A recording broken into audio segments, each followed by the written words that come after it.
Are you ready for this? Lloyd Loring is still known as the voice of Solo, and that trademark phrase remains music to a national autocrosser's ears.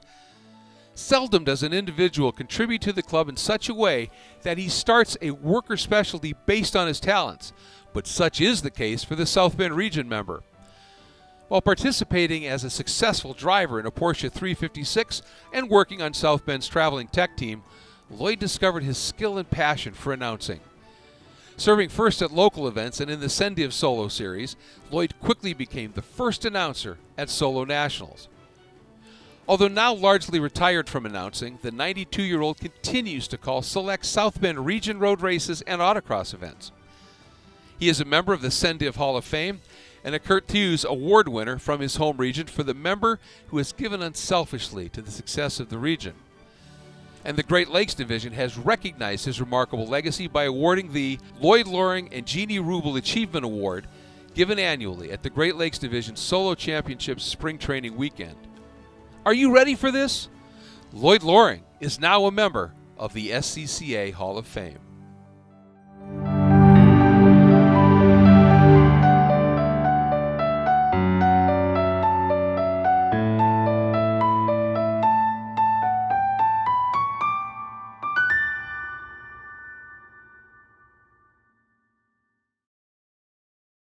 Good evening. My name is Raleigh Boreen, and I'm very proud and honored to be able to talk about the next inductee into the SCCA Hall of Fame, Lloyd Loring. Lloyd Loring has been a member of the South Bend region of the SCCA since 1953. My wife Velma and I had the pleasure of meeting Lloyd in 1973 at Road America.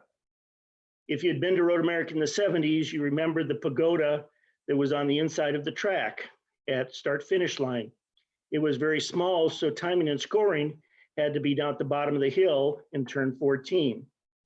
Well, we had to have somebody at the start-finish line to tell us what was going on, and that was the calming voice of Lloyd Loring.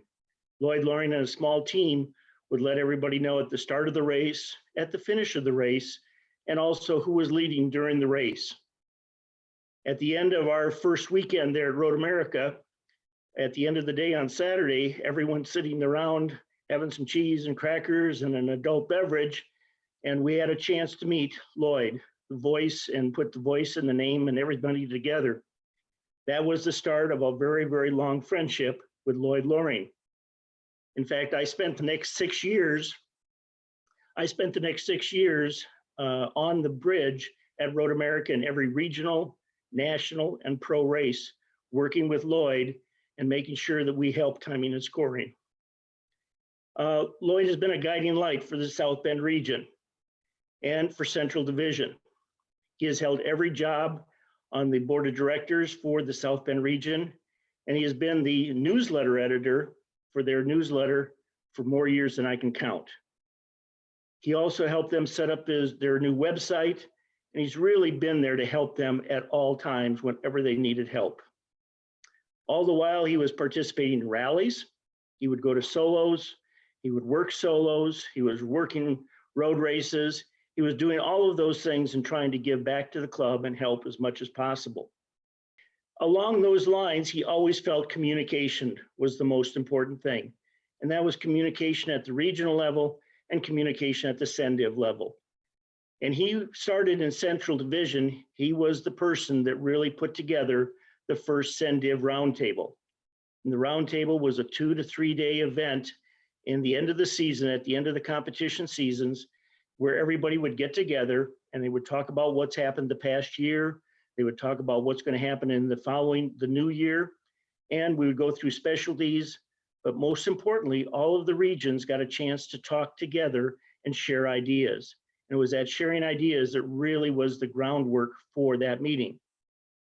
Lloyd was the organizer and the moderator of that meeting for the first 12 years of its existence.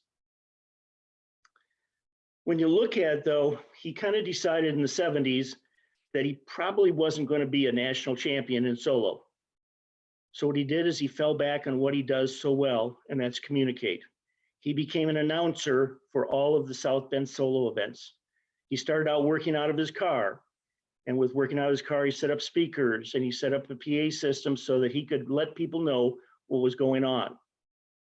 Now, if you fast forward to 1978, Lloyd bought a brand new full-size Dodge van, and its sole purpose was to go to events, and it was set up for announcing. It had a table in it. It was set up for speakers. And so it was a real treat. If you got to go to a South Bend event, you heard an announcer.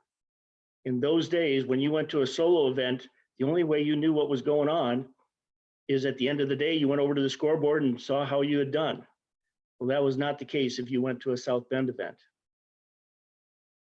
And this was a time for solo that solo was really evolving, and Lloyd was setting the standards.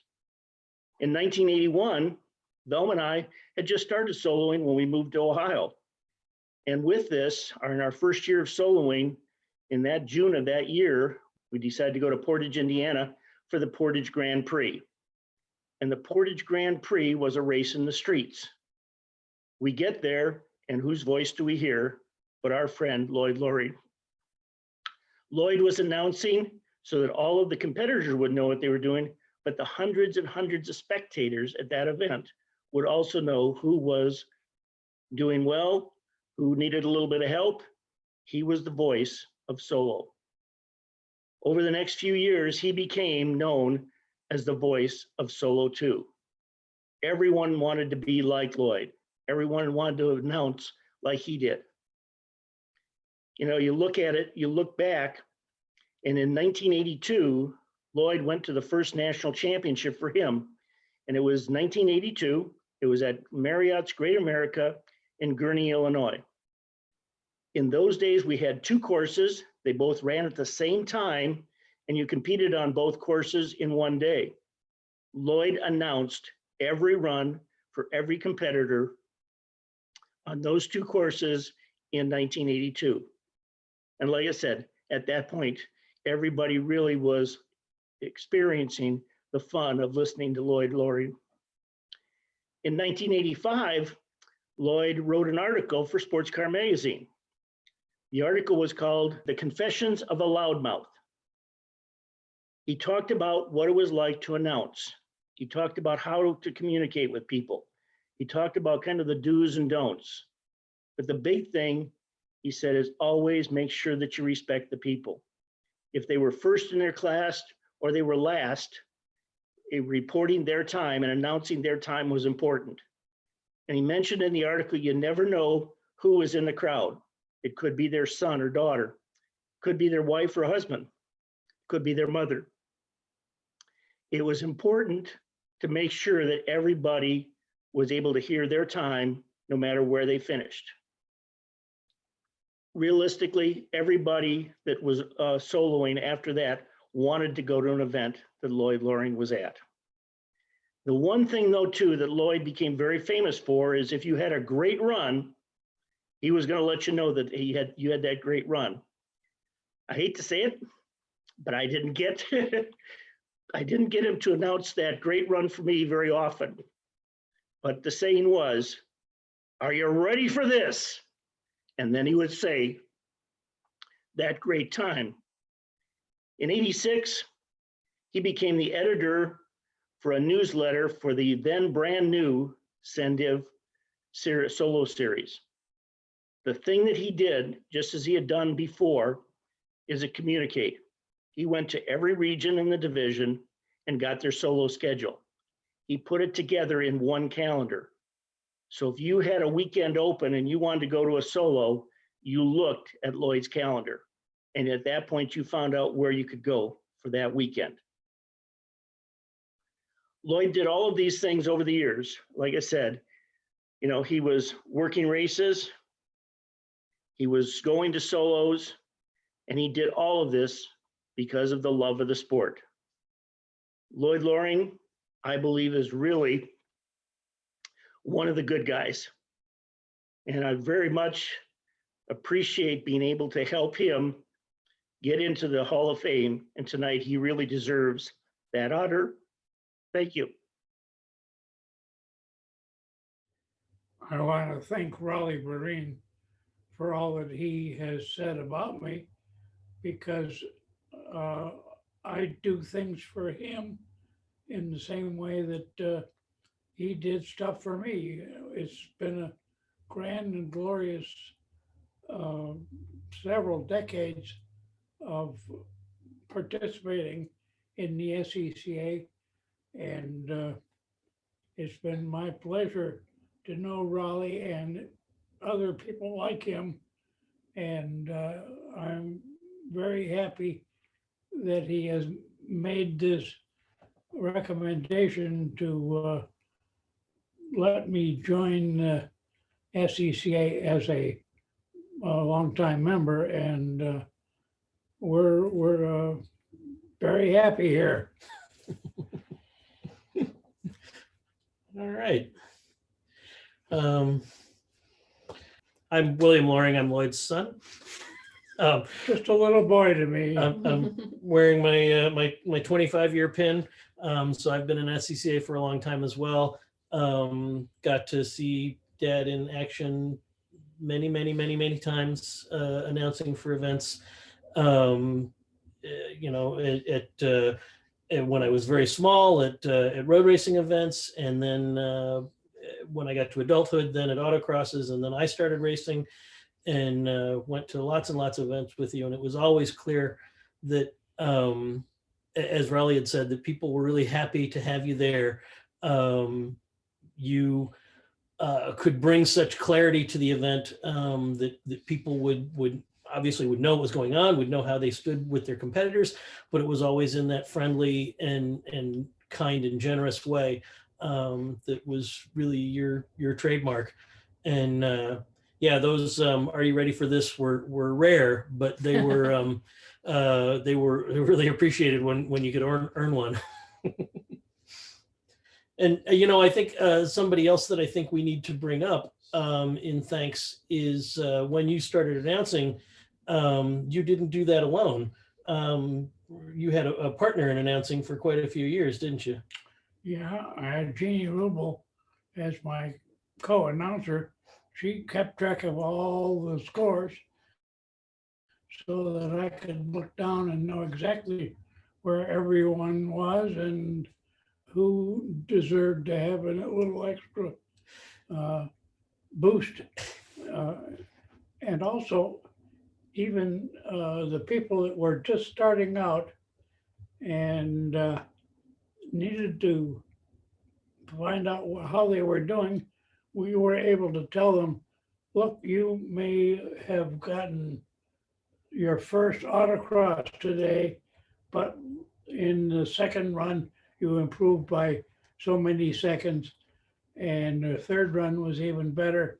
And so we look forward to seeing you at the top of the list in just a few years.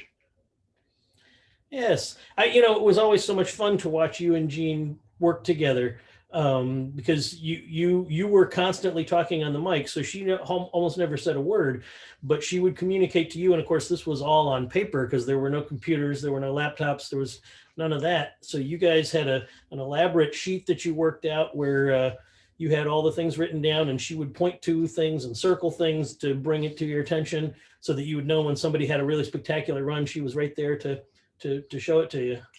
Yeah, that was a very helpful situation because I had a system where I could keep track of everybody, but having someone write it down and point out things was invaluable.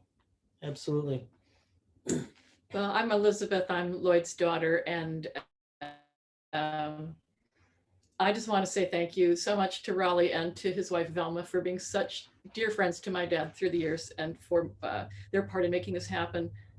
I'd like to thank the SCCA leadership for giving Dad this recognition at a time when he can know all about it and appreciate it. I asked him last night, you know, how nice, didn't he think it was nice that they were recognizing all his hard work? And he said, do you remember what you said? No. No, it wasn't work, it was fun. So right. Really thankful, especially to all of Dad's friends and fans in the SCCA for so many fun times. So we talked last night and had so many reminiscences about parties and get-togethers and what a sense of camaraderie there is in the SCCA. and just appreciate that so much. And I'll just tell one quick little story. I'm really not part of motorsports at all, but when I moved back to my hometown a few years ago, Dad was announcing at an event at the tire rack, and I stuck my head into the trailer and said hello to him and surprised him. And he said into the microphone, "Oh, my daughter is here." Oh, and then he went on, and I hung out for a little while, and then I decided to step outside. When I left that trailer, I was a rock star. People had gathered around the steps to meet Lloyd's. "Are you Lloyd's daughter? You're Lloyd's daughter. Oh, it's so nice to meet you." So it's a revelation to a child to find out that the person who is your dad, who you think is a pretty neat guy, actually is motorsports royalty. And so I just want to thank everybody for appreciating him the way we always have. Anything else you want to say? I have a lot of friends in the SCCA, and I appreciate them all. And I hope that they have as good a time in the SCCA as I have had for this many years.